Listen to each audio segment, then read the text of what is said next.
Hare Hare Hare Ram Ram Ram Hare Hare Hare Krishna Krishna Krishna Hare Hare Hare Ram Ram Ram Hare Hare Hare Krishna Krishna Hare Hare Hare Ram Ram Hare Hare Hare Krishna Krishna Hare Hare Hare Ram Ram Hare Hare Krishna Krishna Hare Hare Hare Ram Ram Hare Hare Krishna Krishna Hare Hare Hare Ram Ram Hare Hare Krishna Krishna Hare Hare Hare Ram Ram Hare Hare Krishna Hare Hare Hare Ram Ram Hare Hare Krishna Hare Hare Ram Ram Hare Hare Krishna Hare Ram Ram Hare Hare Krishna Hare Hare Hare Ram Ram Hare Hare Krishna Hare Hare Ram Ram Hare Hare Krishna Hare Hare Ram Ram Hare Hare Krishna Hare Hare Hare Ram Ram Hare Hare Krishna Hare Hare Ram Ram Hare Hare Krishna Hare Hare Ram Ram Hare Hare Krishna Hare Hare Hare Ram Hare Hare Krishna Hare Hare Ram Ram Hare Hare Krishna Hare Hare Ram Ram Hare Hare Krishna Hare Hare Ram Ram Hare Hare Krishna Hare Hare Ram Ram Hare Hare Krishna Hare Hare Ram Ram Hare Hare Krishna Hare Hare Ram Ram Hare Hare Krishna Hare Hare Ram Ram Hare Hare Krishna Hare Hare Hare Ram Ram Hare Hare Krishna Hare Hare Hare Ram Ram Hare Hare Krishna Hare Hare Ram Ram Hare Hare Krishna Hare Hare Ram Ram Hare Hare Krishna Hare Hare Ram Ram Hare Hare Krishna Hare Hare Hare Ram Ram Hare Hare Krishna Hare Hare Ram Ram Hare Hare Krishna Hare Hare Ram Ram Hare Hare Krishna Hare Hare Ram Ram Hare Hare Hare Krishna Hare Ram Ram Hare Hare Krishna Hare Ram Hare Hare Krishna Hare Ram Hare Hare Krishna Ram Hare Hare Krishna Hare Hare Hare Ram Hare Hare Krishna Hare Hare Ram Hare Hare Krishna Hare Hare Ram Hare Hare Krishna Hare Hare Ram Hare Hare Krishna Hare Hare Hare Ram Hare Hare Krishna Hare Ram Hare Hare Krishna Hare Hare Ram Hare Hare Krishna Hare Hare Ram Hare Hare Krishna Hare Hare Hare Ram Hare Hare Krishna Hare Hare Hare Ram Hare Hare Krishna Hare Hare Ram Hare Hare Krishna Hare Hare Ram Hare Hare Krishna Hare Hare Hare Ram Hare Hare Krishna Hare Hare Hare Ram Hare Hare Krishna Hare Hare Hare Ram Hare Hare Krishna Hare Hare Hare Ram Hare Hare Krishna Hare Hare Hare Ram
Hare Hare Krishna Hare Hare Hare Ram Hare Hare Hare Krishna Jai Shri Krishna Hai Duniya Prabhu Nityananda Sri Advaita Gadadhara Sosadi Gaur Bhakta Vrinda Hare Krishna Prabhu Jai Hare Krishna Mataji Hare Krishna devotees எல்லாருக்கும் pranams. Hare Krishna.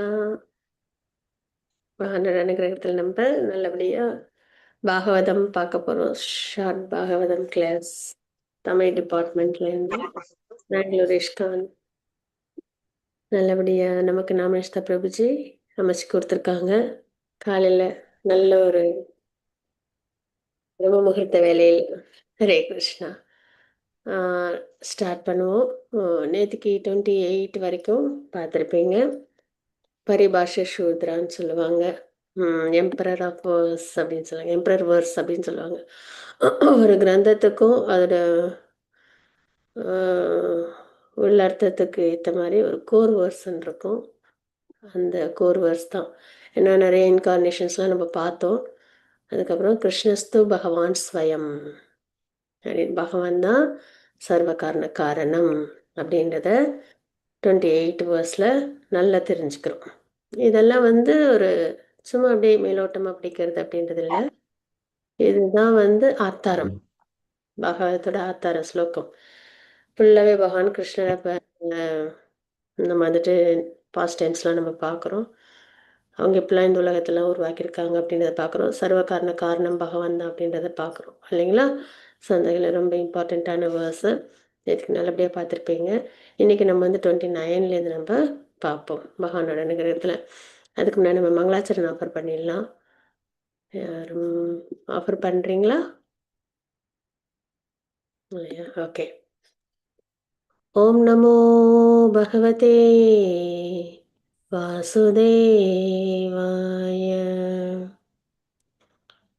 ஓம் நமோ பகவதே வாசுதேவாய. ஓம் நமோ பகவதே வாசுதேவாய. ॐ अज्ञानतिमिरान्धस्य ज्ञानाञ्जनशलाकया चक्षुरुन्मिलितं येन तस्मै श्रीगुरुवे नमः। श्रीचैतन्यमनोभीष्टं स्थापितं येन भूतले स्वयं रूप गदामह्यं ददाति स्वपदान्तिकं वन्देऽहं श्रीगुरुश्रीयुतपदकमलं श्रीगुरुन् वैष्णवांश्च श्रीरूपं साग्रजातं सहगण रघुनाथान्वितं तं सजीवं साद्वैतं सावधूतं परिजनसहितं कृष्णचैतन्यदेवं श्रीराधा कृष्णपादान् सहगणललिता श्रीविशाखान्वितांश्च। हे कृष्ण करुणा सिन्धु दीनबन्धो जगत्पते गोपेश गोपिकान्त राधाकान्त नमोऽस्तुते। तप्तकाञ्चन गौराङ्गी राधे वृन्दावनेश्वरी वृषभानुसुते देवी प्रणमामि हरिप्रिये। वाञ्छाकल्पतरुभ्यश्च कृपासिन्धुभ्येव च पतितानां पावनेभ्यो वैष्णवेभ्यो नमो नमः। नमो विष्णुपादाय कृष्णप्रस्थाय भूतले श्रीमते भक्तिवेदान्त स्वामिनिति नामिने। नमस्ते सरस्वती देवे गौरवाणी प्रचारिणे निर्विशेष शून्यवादी पौष्यत्य देशतारिणे। जय श्री कृष्ण चैतन्य प्रभु नित्यानंद श्री अद्वैत गदाधर श्रीवासादि गौरभक्तवृंद। हरे कृष्णा कृष्ण कृष्ण हरे हरे हरे राम राम राम हरे हरे। नारायणं नमस्कृत्य नरं चैव नरोत्तमं देवीं सरस्वतीं व्यासं ततो जयमुदीरयेत्। नष्टप्रायेषु भद्रेषु नित्यं भागवत सेवया भगवते उत्तमश्लोके भक्तिर्भवति नैष्टिकी। ஹரே கிருஷ்ணா. நல்லபடியாக நம்ம ஆஃபர் பண்ணியிருக்கோம் ஆச்சாரியர்களுக்கு பகவானுக்கு பரம்பரைக்கு. யாருக்கும் வாசிக்கணும்னு விருப்பம் இருக்கா? 29 வாசிக்கிறேன் மாதாஜி. பிரேமா மாதாஜி வாசிச்சு கொடுங்க. ஹரே கிருஷ்ணா. எது மாதாஜி? 29 மாதாஜி. பகவானின் மர்மமான தோற்றங்களை பற்றி காலையிலும் மாலையிலும் சிரத்தையுடன் பக்தியுடனும் படிப்பவர் யாராக இருந்தாலும் அவர் வாழ்வின் எல்லா துன்பங்களிலிருந்தும் விடுபடுவார். பொருளுரை: பகவானின் தெய்வீகமான பிறப்பையும் செயல்களையும் அறிந்த ஒருவர் தற்காலிகமான இந்த பௌதீக உடலிலிருந்து விடுபட்ட பின் பகவானிடம் திரும்பி சென்று விடுவார் என்று பகவத்கீதையில் பகவான் கூறுகிறார். எனவே இந்த ஜட உலகில் தோன்றும் பகவானின் மர்மமான அவதாரத்தை நிஜமாக அறிவதாலேயே பௌதிக பந்தத்திலிருந்து ஒருவரால் தன்னை விடுவித்துக் கொள்ள முடியும். ஆகவே பொதுஜனங்களின் நன்மைக்காக பகவானால் வெளிப்படுத்தப்பட்ட அவரது பிறப்பும் செயல்களும் சாதாரணமானவை அல்ல, அவை மர்மமானவை ஆகும். பக்தியில் சிரத்தையுடனும் முயல்பவர்களால் மட்டுமே இந்த மர்மத்தை கண்டறிய முடியும். இவ்வாறாக ஜடபந்தத்திலிருந்து ஒருவர் விடுதலை அடைகிறார். ஆகவே பல்வேறு அவதாரங்களில் வரும் பகவானின் தோற்றங்களை விவரிக்கும் பாவத்தின் இந்த அத்தியாயத்தை உண்மையுடனும் பக்தியுடனும் படிப்பவரால் பகவானுடைய பிறப்பையும் செயல்களையும் பற்றிய பூரண அறிவை பெற முடியும். பகவானுடைய பிறப்பு மற்றும் செயல்கள் ஆகிய அனைத்தும் தெய்வீகமானவை என்பதை விமுக்தி அல்லது முக்தி என்னும் சொல் குறிப்பிடுகின்றது. இல்லை என்றால் அவற்றை படிப்பதாலேயே ஒருவரால் முக்தி பெற முடியாது. எனவேதான் அவை மர்மமானவை என்று கூறப்படுகின்றன. மேலும் பக்தி தொண்டிற்குரிய விதிமுறைகளை பின்பற்றாதவர்கள் பகவானுடைய தோற்றங்கள் மற்றும் செயல்கள் ஆகியவற்றின் புரியாத மர்மத்தினுள் நுழைய அனுமதிக்கப்படுவதில்லை. ஹரே கிருஷ்ணா மாதாஜி. இது வேணா படிக்கட்டுமா மாதாஜி? மாதாஜி ஸ்லோகம் வாசிக்கிறீங்களா? जन्म गुह्य भवतो भगवतो एतत् प्रियतो नरः चायं प्रातर्गृह्णन् भक्त्या துக்க கர்மாத் விமுச்சியதே. ஜென்ம பிறப்பு, குஹ்யம் மர்மமான, பகவானின் ய ஒருவன், ஏதத் இவ்வெல்லா, பிரயத்தக சிரத்தையுடன், நரக மனிதனின், சாயம் மாலை நேரம், பிராத காலை நேரம், கிரணன் படிக்கும், பக்தியா பக்தியுடன், துக்க கிரமாத் எல்லா துன்பங்களிலிருந்தும், விமுச்சியத்தை விடுதலை அடைகிறான். ஹரே போல். ஹரே கிருஷ்ணா. நம்மளும் மார்னிங் தான் படிக்கிறோம். ஹரே கிருஷ்ணா மாதாஜி. ஹரே போல். ஸோ இந்த ஸ்லோகம் வந்து பகவத்கீதையில நம்ம வந்து 4.9 ஸ்லோகத்தோட பார்க்க முடியுது, ஒற்றுமைப்படுத்தி இல்லைங்களா? ஜென்ம கர்ம பிரயோஜன் இல்லையா மத்தியாஜி? மாதாஜி பிரயோஜன் இல்லையா? எது மாதாஜி கேக்குறீங்க? இது அபிதன் பிரயோஜன் இருக்கு இல்லையா? அபிதயா பிரயோஜன். அபிதய சம்பந்தம், அபிதய பிரயோஜனம். கண்டிப்பா கண்டிப்பா. பிரயோஜன். ஹரே கிருஷ்ணா. கண்டிப்பா பிரயோஜன் மாதாஜி. ஆமா, நம்ம எல்லாரும் மகானை போய் அடையணும் பிரேம பக்தியில, அதுதான் பிரயோஜன். ஹரே கிருஷ்ணா. ஓகே, நம்ம 4th சாப்டர் அப்படியே இதில் வந்து நம்ம வந்துட்டு கொஞ்சம் அப்படியே ஞாபகப்படுத்தி பார்த்துக்கணும். ஏன்னா அதில் வந்து ஜென்ம கர்மேச்சதமே திவ்யம் அப்படின்ற ஸ்லோகம் இருக்குது. அந்த ஸ்லோகத்தில் நம்ம என்ன தெரிஞ்சுக்கணும்னா, அதுக்கு முன்னாடி ஸ்லோகங்களில் பரித்ராண சாதனம் இந்த மாதிரி ஸ்லோகங்கள்லாம் இருக்கு இல்லைங்களா? அப்போ அதுலெல்லாம் நம்ம பார்த்தோம். அர்ஜுனர் கேட்டிருப்பாங்க ஒரு கொஷின்னு, நீங்களான சமகாலத்தில் இருக்கோமே, நீங்கள் எப்படி வந்து விவஸ்வானுக்கு சொன்னீங்க அப்படின்னு. அப்போ நான் நீ நிறைய பிறவைகள் வந்தாச்சு, உனக்கு அதெல்லாம் தெரியாது, எனக்கு அதெல்லாம் தெரியும் அப்படின்றது ப்ரெசன்ட் பாஸ்ட் ஃபியூச்சர்லாம் தெரியும் பகவான் வந்து அவங்களோட சுப்ரீமசியை சொல்லியிருப்பாங்கன்றதை பார்க்குறோம் இல்லைங்களா? அதுக்கப்புறம் அவங்க ஒவ்வொரு தடவையும் அவதாரம் எடுக்கும்போது தெய்வீக நிலையிலே அவதாரம் எடுக்கிறாங்க அப்படின்றதெல்லாம் பார்க்குறோம். எப்பப்பெல்லாம் அவதாரம் எடுக்கிறாங்களோ யுகம் யுகம் தோறும் அப்படின்றத பார்க்குறோம். ஏன் அவதாரம் எடுக்கிறாங்க அப்படின்னும்போது பக்தர்களை காக்கவும், துஷ்டர்களை அழிக்கவும், தர்மத்தை நிலைநிறுத்தவும் அப்படின்றதெல்லாம் பார்த்துட்டு 9வது ஸ்லோகத்தில் இதெல்லாம் ஏன் தெரிஞ்சுக்கணும் அப்படின்னா, யாரெல்லாம் இந்த மாதிரி என்னோட பாஸ்ட் டைம்ஸை நல்லபடியாக தெரிஞ்சுக்கிறாங்களோ அவங்களுக்கு இந்த பிரிவிலேயே அவங்க வந்து பகவானை அடையிறாங்க அப்படின்றத சொல்லி அந்த ஸ்லோகத்தில் நம்ம பார்க்குறோம் சரிங்களா? ஏன்னா நம்ம எந்த ஒரு செயல் செஞ்சாலும் அதில் ஏதாவது ஒரு விஷயம் இருக்கா அப்படின்னு பார்ப்போம் இல்லையா? அந்த மாதிரி பகவானோட பாஸ்ட் டைம்ஸ்லாம் நம்ம பார்க்குறோம், பகவானுக்கு பக்தி பண்ணுறோம். அந்த மாதிரி ஃப்ரூட்டிவ் ரிசல்ட்ஸ் எழுதி பார்த்து கிருஷ்ண பக்தி பண்ணக்கூடாது. பட் இருந்தாலும் அதை பலஸ்ருதிய பகவான் வந்து ரொம்ப அழகாக கொடுத்துருக்காங்கன்றதை பார்க்குறோம்.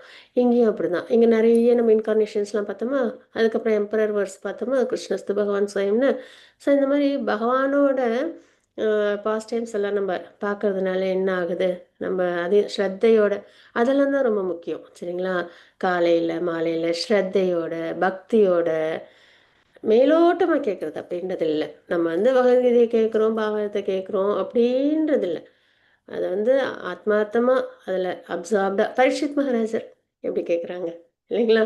அந்த அளவுக்கு அவ்வளோலாம் முடியாது கண்டிப்பாக என்னாலலாம். ஆனால் அதில் அதெல்லாம் என்னென்னா நம்ம தான் எப்பயுமே ப்ரீவியஸ் ஆச்சாரியர், பக்தர்கள், தூய பக்தர்கள், விரஜவாசிகள், இந்த மாதிரி பாகத்தில் பார்க்குற பக்தர்கள் இதெல்லாம் பார்க்குறோம் இல்லையா?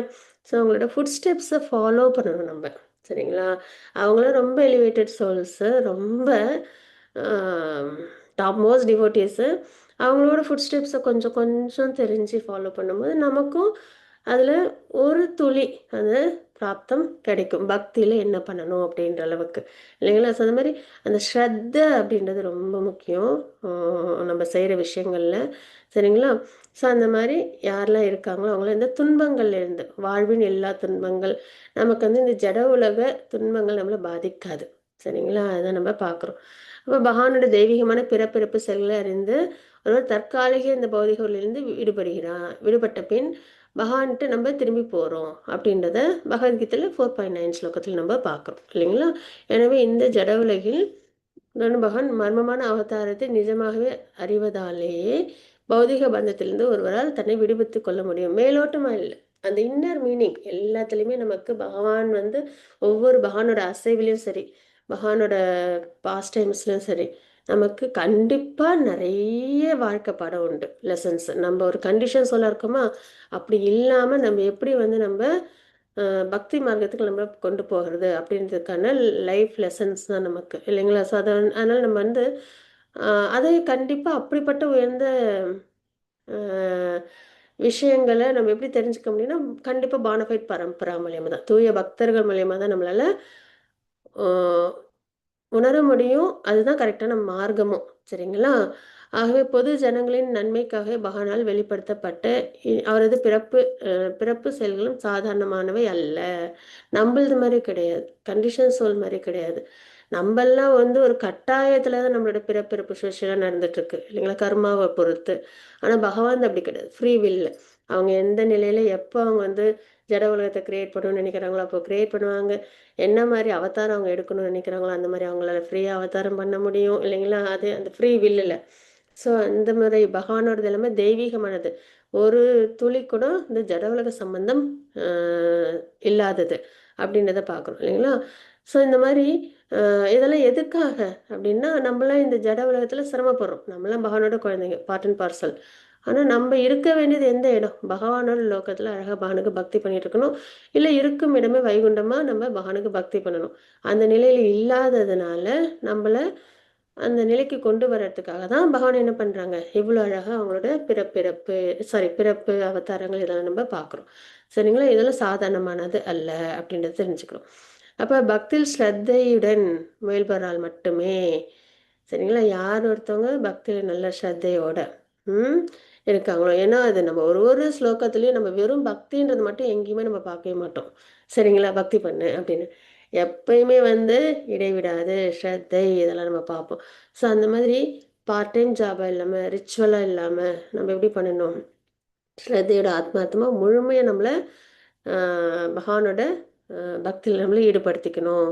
அது இந்த ஜட உலகத்தில் விட்டு பிரித்து தான் இல்லை, என்னென்னலாம் நம்மளுக்கு இந்த ஜட உலகத்தில் இருக்கோ அது எல்லாத்தையும் நம்ம பகவானோட பக்தி மார்க்கத்தில் கொண்டு வர்றது, இன்க்ளூடிங் சரீரம், அப்புறம் ஃபேமிலி எல்லாத்தையுமே. சரிங்களா? ஸோ அந்த முறையில் நம்ம எல்லாத்தையுமே பக்தி மார்க்கத்தில் நம்மளையும் கொண்டு வர்றது தான் உத்தமமானது. அதுதான் பகவான் ரெக்கமெண்ட் பண்ணுறாங்க. எதுவுமே நம்மளை வந்து எதுவுமே ரினோன்ஸ் அப்படின்றதே கிடையாது. எல்லாமே ஜட உலக விஷயங்களையும் ரினோன்ஸ் ஆகணும். ஆனால் இருக்கிற அத்தனைத்தையும், ஏன்னா எல்லாமே கிருஷ்ணோட எனர்ஜி தானே, இல்லைங்களா? எல்லாத்துலேயும் பகவான் ஓடி இருக்காங்க அவங்களோட எனர்ஜி மூலியமா. முத்துக்கள் வந்து நூலால் கோர்க்கப்பட்டது போல 7.7 பார்க்குறோம். நூல் தெரியாது, முத்துக்கள் தான் தெரியும். அது மாதிரி பகவானோட கிரியேஷன் நம்ம பார்க்குறோம். ஆனால் அதெல்லாம் எப்படி இயங்கிட்டு இருக்குன்னா, உள்ள பகவானோட எனர்ஜி ஒரு ஒரு விஷயத்துலையும் ஒரு ஒரு வஸ்துலையும் சித்தா சித்து எல்லாமே பகவானோட எனர்ஜியில் தான் இயங்கிட்டு இருக்கு, இல்லைங்களா? ஸோ அந்த வகையில் நம்ம வந்து நல்லபடியாக நம்ம ஸ்ரத்தையோட பகவானுக்கு நம்ம பக்தியில் நம்மளை கொண்டு வரணும் அப்படின்னு. அப்போ தான் நம்மளால் பக்தியில் யார் தீவிரமாக இருக்காங்களோ தான் பகவானை பார்க்கவோ அடையவோ புரிஞ்சிக்கவோ முடியும். அவங்களோட அந்தரங்க விஷயங்களை புரிஞ்சிக்க முடியும். சரிங்களா? யோகமாய நிலையில் பகவானோட அந்த தெய்வீக நிலையை நம்மளால் புரிஞ்சிக்க முடியும். இவ்வாறாக ஜட பந்தத்திலிருந்து ஒருவர் விடுதலை அடைகிறார். இதுதான் அந்த மார்க்கம். சரிங்களா? இதுதான் சோர்ஸ் நமக்கு. ஆகவே பல்வேறு அவதாரங்கள் வரும் பகவானின் தோற்றங்களை விவரிக்கும் பாகவதத்தின் இந்த அத்தியாயத்தை உண்மையுடனும் பக்தியுடன் படிப்பவரால், இதில் நம்ம நிறைய கிரியேஷன்ஸ் பார்த்தோமா, நிறைய. ஸோ இதெல்லாம் யார் ஒருத்தவங்க ஸ்ரத்தையோட படிக்கிறாங்களோ, பகவானை பற்றி நல்ல அந்த அந்தரங்க நிலைகள்லாம் தெரிஞ்சுக்கிறாங்களோ, அவங்க வந்து பூர்ண அறிவை யாரு பெறுறாங்களோ, பகவானுடைய பிறப்பு மற்றும் செயல்கள் ஆகிய அனைத்து தெய்வீகமானவை என்பதை விமுக்தி அப்படின்றத நம்ம தெரிஞ்சுக்கிறோம். சரிங்களா? முக்தி என்னும் சொல் குறிப்பிடப்படுகிறது. யாரெல்லாம் இதெல்லாம் தெரிஞ்சுக்கலாம் நம்மளுக்கு முக்தி அப்படின்றது கிடைக்குது. இல்லையெனில் அவற்றை படிப்பதாலேயே ஒருவரால் முக்தி பெற முடியாது. சும்மா மேலோட்டமாக சரி ஓகே பகவத்கீதையில் என்ன இருக்குன்னு தெரிஞ்சுக்கலாம், பாகத்தில் என்ன இருக்குன்னு தெரிஞ்சுக்கலாம், அந்த நிலை கூடாது. சரிங்களா? அந்த ஸ்ரத்தையோட நம்ம ஆத்மார்த்தமாக நம்ம எடுத்துக்கணும். பகவத்கீதை பாகவதம் எல்லாமே முக்கியமாக பகவானோட பாஸ்ட் டைம்ஸ் எல்லாம் பகவானோடது எல்லாமே. மேலும் பக்தி தொண்டிற்குரிய விதிமுறைகளை பின்பற்றாதவர்கள் பகவானுடைய தோற்றம் மற்றும் செயல் ஆகியவற்றின் புரியாத மர்மத்தினுள் நுழைய அனுமதிக்கப்படுவதில்லை. பகவான் சொல்லியிருக்காங்க இல்லையா, யோக சக்தி, அவங்க யோக மாயையில் நுழையணுன்னாலே நம்மளுக்கு பக்தி தான் ரொம்ப முக்கியம். அது இல்லைன்னா நம்மளால நுழைய முடியாது அப்படின்றத தெரிஞ்சுக்கிறோம். இப்போ நம்ம 30 ஸ்லோகம் நம்ம பார்க்கலாம். யாருக்கும் ஸ்லோகம் வாசிக்க விருப்பம் இருக்கா? ஸ்லோகம் பர்பட் டிரான்ஸ்லேஷன். ஒரு தடவை நீங்க படிச்சிடுங்க மாதாஜி, எல்லாம் சேர்ந்த மாதிரி படிக்கட்டும். அவஸ் அப்பதான் சரி வரும். ஓகே எல்லாருக்கும் ஹரே கிருஷ்ணா. ஓகே பிரபுஜி. ஏதத் ரூபம் பகவதோ ஹி ஏதம் ரூபம் एतद्रूपं भगवतो हि அரூபஸ்ய சித் ஆத்மனः अरूपस्य सिद्धात्मनः மாயா குணைர்விரச்சிதம் மாயா குணை या गुणैर्विरचितं மகதாதிபிர் ஆத்மனி. महतादिभिरात्मनि கிருஷ்ணா. மொழிபெயர்ப்பு பொருளுரை படிக்கிறீங்களா இல்ல நான் வாசிச்சுட்டுமா? Okay. Hare Krishna. Translation and purport by His Divine Grace A.C. Bhaktivedanta Swami Prabhupada, Prabhupada ki jai. ஜட உலகில் காணப்படும் பகவானின் விராட் ரூபம் அல்லது விஸ்வரூபத்தை பற்றிய கருத்து கற்பனையானதாகும். பகவானுக்கு உருவம் இருக்கிறது என்பதை குறைந்த அறிவு உள்ளவர்களையும் ஆரம்ப சாதகர்களையும் நம்ப செய்வதற்காகவே அது உள்ளது. ஆனால் உண்மையில் பகவானுக்கு பௌதிக உருவம் இல்லை அப்படின்னு நம்ம பார்க்குறோம். இது வரைக்கும் பகவானோட பாஸ்ட் டென்ஸில் நிறைய பகவான் எப்படிலாம் அவதாரம் எடுத்திருக்காங்க அப்படின்றதெல்லாம் பார்த்தோம் இல்லைங்களா? சக்தி ஆவேஷ அவதாரம், குண அவதாரம், இந்த மாதிரி நிறைய நம்ம ஸ்வயம் பகவான் பார்க்குறோம் இல்லைங்களா? இப்போ இதில் விராட் ரூபத்தை பற்றி இந்த ஸ்லோகத்தில் நம்ம தெரிஞ்சுக்கிறோம். அப்படி ஒரு ரூபம் இருக்குது பகவானுக்கு. 300 ஃபார்மு, அதுக்கப்புறம் 400 ஃபார்மு, 200 ஃபார்மு, அதுக்கப்புறம் விராட் ரூபம் அப்படின்ற பார்க்கணும். இந்த விராட் ரூபம்ன்றது ஜட உலகத்துக்கானது சரிங்களா? ஆன்மீக உலகத்தில் இது கிடையாது. ஏன்னா இது என்னன்னா பகவான் இந்த ஜட உலக நிலையில நம்ம பார்க்கறது இல்லைங்களா? அந்த விஸ்வரூபம் விராட் ரூபம் அப்படின்னு நம்ம சொல்றோம். இதுல பொருளுரை என்ன அப்படின்றத பார்க்கலாம். விஸ்வரூபம் அல்லது விராட் ரூபம் பகவானுடைய அவதாரங்களில் வரிசையில் சேர்க்கப்படவில்லை. இது வரைக்கும் நம்ம நிறைய அவதாரங்கள் பார்த்தோமா? மாதாஜி நான் படிக்கட்டுமா? வாசிச்சிடுறேன், டைமும் கம்மியா. விஸ்வரூபம் அல்லது விராட் ரூபம் பகவானுடைய அவதாரங்களின் வரிசையில் சேர்க்கப்படவில்லை. ஏனெனில் மேலே குறிப்பிட்ட எல்லா அவதாரங்களும் திவ்யமானவை ஆகும். அவர்களது உடல்களில் பௌதீக களங்கம் சிறிதும் இல்லை. பந்தப்பட்ட ஆத்மாக்களில் உள்ளதைப் போல பகவானுடைய உடலுக்கும் ஆத்மாவுக்கும் எந்த வேறுபாடும் இல்லை. விராட் ரூபம் சாதகர்களுக்காகவே ஏற்பட்டதாகும். இது 2ஆம் காண்டத்தில் விளங்கப்படும். வெவ்வேறு பௌதீக உலகங்கள் விராட் ரூபத்தில் உள்ள பகவானின் கால்கள், கைகள் முதலானவையாக கருதப்படுகின்றன. உண்மையில் இத்தகைய விவரங்கள் அனைத்தும் ஆரம்ப சாதகர்களுக்காகவே கொடுக்கப்பட்டு உள்ளன. இவர்களில் பௌதீகத்திற்கு அப்பால் உள்ள எதையும் எண்ணி பார்க்க முடியாது. பகவானின் அவதார பட்டியலில் இந்த பௌதீகமான விராட் ரூபம் இணைக்கப்படவில்லை. பரமாத்மாவாக உள்ள பகவான் ஒவ்வொரு ஜட பொருளிலும் அணுவிலும் இருக்கிறார். ஆனால் பகவானுக்கும் ஜீவராசிக்கும் உள்ள புற உருவம் கற்பனையானதாகும். பந்தப்பட்ட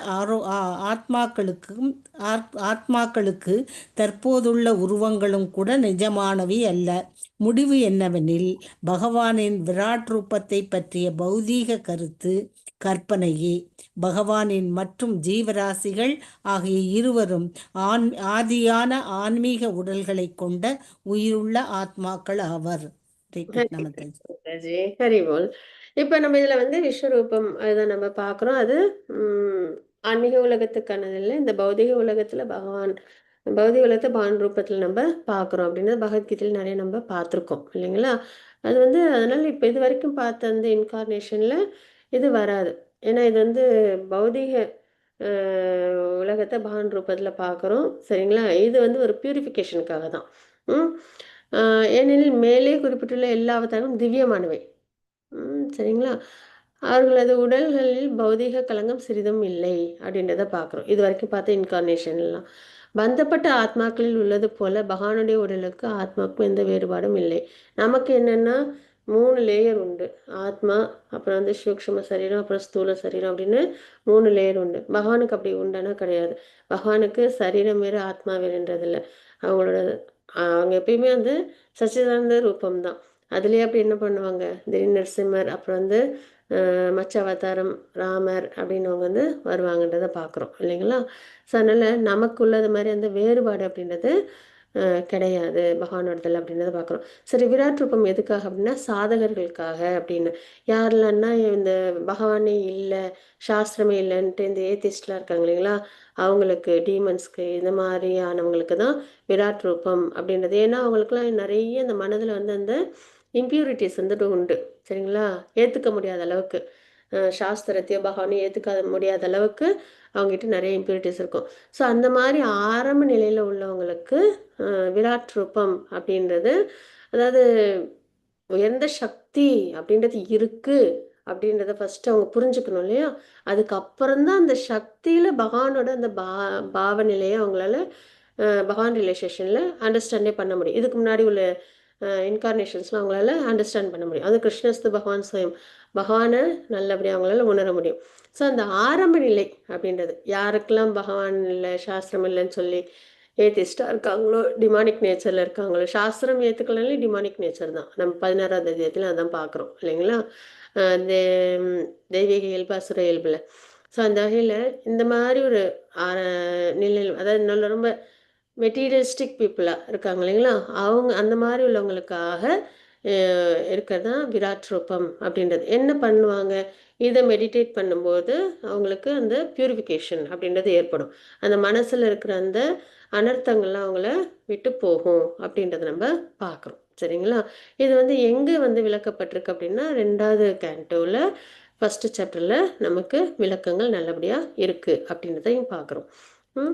வெவ்வேறு பௌதிக உலகங்கள் விராட் ரூபத்தில் பகவானின் கால்கள், கைகள் முதலியனவாக கருதப்படுகின்றன. கண்டிப்பாக இல்லைங்களா, அதுவும் நம்ம பார்த்துருக்கோம். அதாவது சத்தியலோகத்திலேருந்து பாத்தாள லோகம் வரைக்கும் 14 பிளானட்டரி சிஸ்டம் இருக்குது. அதெல்லாம் பகவானோட சரீரத்தில் நம்மளால் பார்க்க முடியும் அப்படின்னு. அதாவது பாத்தாளம் அப்படின்றது என்னென்னா அந்த காலோட அடிப்பகுதி. சரிங்களா, அதாவது பாட்டம் ஆஃப் த ஃபீட்டுன்னு சொல்லுவாங்க. அதுக்கப்புறம் ரசாத்தலை அப்படின்றது பகவானோட அந்த ஹீலும் டோவும் அப்படின்றத நம்ம பார்க்குறோம். மகாத்தலை அப்படின்றது அந்த ஆங்கிள்ஸு. சரிங்களா, இந்த மாதிரி வந்துட்டு தலாத்தலை அப்படின்றது ஷங்ஸு, சுத்தலை அப்படின்றது அந்த நீஸு. சரிங்களா, அப்புறம் வந்து அத்தலை வித்தலைன்றது தைஸு. அதுக்கப்புறம் வந்து இந்த பூலோகம் நம்ம இருக்கோம் இல்லையா, அது வந்து ஹிப்புன்னு சொல்லுவாங்க, மஹித்தலைன்னு சொல்லுவாங்க. அப்புறம் பூவலோகம் அப்படின்றது நேவல் பாயிண்ட்டு. அதுக்கப்புறம் சொர்க்கலோகம்ன்றது செஸ்ட்டு, மகர லோகம்ன்றது நெக்கு, ஜனலோகம்ன்றது பகவானோட திருவாய். அதுக்கப்புறம் தப்பலோகம்ன்றது ஃபோர்ஹெட்டு. அதுக்கப்புறம் சத்தியலோகம்ன்றது தலை. அதுவும் நிறைய தலைகள் இருக்கும் பகவானுக்கு இல்லையா. விராட் ரூபத்தில் நிறைய தலைகள், நிறைய கைகள், நிறைய ஆயுதங்களோட பகவான் இருக்காங்கன்றதை நம்ம பார்க்குறோம். ஸோ அந்த வகையில் ஹெட் அப்படின்றது சத்தியலோகம். ஸோ இந்த மாதிரி பகவானோட விராட் ரூபத்தில் நம்மளால் என்ன பண்ண முடியுது, எல்லா லோகங்களையும் நம்மளால நல்லபடியாக பார்க்க முடியுது. உண்மையில் இத்தகைய விவரங்கள் அனைத்தும் ஆரம்ப சாதகர்களுக்காகவே கொடுக்கப்பட்டுள்ளன. ரொம்ப பகவானோட இந்த சுப்ரீமான விஷயம் தெரியணும் அப்படின்றதுக்காக, ஒரு நம்பிக்கை, ஒரு உயர்ந்த சக்தி இருக்கு அப்படின்றத அவங்களுக்கு ஃபர்ஸ்ட் உணர்த்தணும் அப்படின்றதுக்காக. அர்ஜுனர் அதனால தானே கேட்டாங்க இல்லைங்களா, உங்களோட விராட் ரூபத்தை எனக்கு காமிங்க, விஸ்வரூபத்தை எல்லாத்துலேயும் ஊடி இருக்குன்னு சொன்னீங்க இல்லையா, அப்போ அதை நான் ரூபத்தில் பார்க்கணும் அப்படின்றத கேட்குறாங்க. அது ஒரு ஃப்ராக்மெண்டல் பார்ட்டு தான் இல்லைங்களா விராட் ரூபம்ன்றது. இவர்களால் பௌதிகத்துக்கு அப்பால் உள்ள எதையும் எண்ணி பார்க்க முடியாது. பிரத்யக்ஷ பிரமாணம் இதெல்லாம் ரொம்ப எதிர்பார்ப்பாங்க. எல்லாம் என் கண்ணு முன்னாடி நிறுத்து, அப்பதான் நான் நம்புவேன். அந்த மாதிரி இருப்பாங்க இவங்கெல்லாம். சரிங்களா, ஸோ அந்த மாதிரி இருக்கிறவங்களுக்கு என்ன பண்ண முடியாது. ஏன்னா ஆத்மா, பகவான், பக்தி இதெல்லாம் உணரணும் இல்லைங்களா. உயிர் உடம்புல இருக்கின்றதை உணரதான் முடியும், பார்க்க முடியாது. அது மாதிரி பகவான் பக்தி எல்லாம் உணர கூடிய விஷயங்கள். ஆனால் இவங்களாம் என்னென்னா அந்த பௌதீகத்துக்கு அப்பால் இந்த சென்ஸுக்கு தாண்டி ஏதாவது இருக்குன்னா ஏற்றுக்க மாட்டாங்க. இல்லை, எனக்கு நிரூபி, எனக்கு ப்ரூஃப் வேணும் அப்படின்வாங்க. அந்த மாதிரி உள்ளவங்களுக்கெல்லாம் ஒரு நம்பிக்கை அப்படின்றதுக்காக விராட் ரூபம் அப்படின்னு நம்ம பார்க்குறோம். அப்போ பகவான் அவதாரப்பட்டில் இந்த பௌதிகமான விராட் ரூபம் இணைக்கப்படவில்லை அப்படின்றத நம்ம இங்கே தெரிஞ்சுக்கிறோம். பகவானால் பரமாத்மாவாக உள்ள பகவான் ஒவ்வொரு ஜட பொருளிலும் அணுவிலும் இருக்கிறார். இப்போ நம்ம பார்த்தாலே போன ஸ்லோகத்தில் பகவான் இல்லாத விஷயமே கிடையாது. எப்பயுமே இதை ஞாபகம் வச்சுக்கணும். முத்துக்கல்ல நூலால் கோர்க்கப்பட்டிருக்கிற மாதிரி பகவானுடைய எனர்ஜி தான் எல்லாத்துலேயுமே இருக்குது அப்படின்றத நம்ம உணர்ந்தா கூட நம்ம எதையுமே டிஸ்ரெஸ்பெக்ட் பண்ண மாட்டோம். சரிங்களா, ஸோ அந்த அளவுக்கு வந்து ஒரு உயர்ந்த ஒரு விஷயம். இந்த பாயிண்ட் வந்து ரொம்ப மனசில் ஆழமாக பதிய வேண்டியது. பரமாத்மான பகவான் ஒவ்வொரு ஜட பொருளிலும் அணுவிலும் இருக்கிறார். எல்லாத்துலயும் அவங்க இல்லாததே கிடையாது. ஆனாலும் பகவானுக்கும் ஜீவராசிக்கும் புற உருவம் கற்பனையானது ஆகும் அப்படின்னு தெரிஞ்சுக்கிறோம். பந்தப்பட்ட ஆத்மாவுக்கு தற்போதுள்ள உருவங்களும் கூட நிஜமானவை அல்ல. நம்ம இப்ப இருக்கோம் இந்த சரீரம், இது எப்பயுமே இருக்குமா? இல்லை, டெம்பரவரி தான் இல்லைங்களா? இது எப்பயுமே மாறிக்கிட்டே தான் இருக்கும், நிஜமானதல்ல. முடிவு என்னவெனில், கன்க்ளூஷன் பிரபுபாத் அழகாக கொடுக்குறாங்க. பகவானின் விராட் ரூபத்தை பற்றிய பௌதீக கருத்து கற்பனையே அப்படின்னு நம்ம இங்கே தெரிஞ்சுக்கிறோம். பகவான் மற்றும் ஜீவராசிகள் ஆகிய ஆதி இருவரும் ஆதியான ஆன்மீக உடல்களை கொண்ட உயிருள்ள ஆத்மாக்கள் ஆவர். சச்சிதானந்த சுரூபம், சரிங்களா? நம்ம பகவான் சூப்பர் சோல், நம்ம சோல், அதுதான் பெர்மனண்ட் அப்படின்னு நம்ம தெரிஞ்சுக்கிறோம், சரிங்களா? பௌதிகமான விஷயம் எல்லாமே டெம்பரவரி அப்படின்னு தெரிஞ்சுக்கிறோம். வாஞ்சா கல்பதருபஷ்ய கிருபா சிந்து பயவச்ச பதித்தானம் பாவனேப வைஷ்ணவியோ நம்ம அனந்த கோடி வைஷ்ணந்துக்குச்சு சில பிரபாத்க்குச்சு. ஸோ விராட் ரூபம்னா என்னன்றதை இந்த அத்தியாயத்தில் பார்த்தோம். எதுக்காக பகவானோட அந்த இன்கார்னேஷனில் நம்ம பார்த்தோம், அதோட பலஸ்ருதி என்னன்றதை நம்ம இந்த முன்னாடி உள்ள ஸ்லோகத்தில் பார்த்தோம். பகவானை அடைவோம், அதுதான். ஹரே கிருஷ்ணா. செஷன் என் பண்ணிக்கிறேன். பகவானோட அனுகிரகத்தில் மறுபடியும்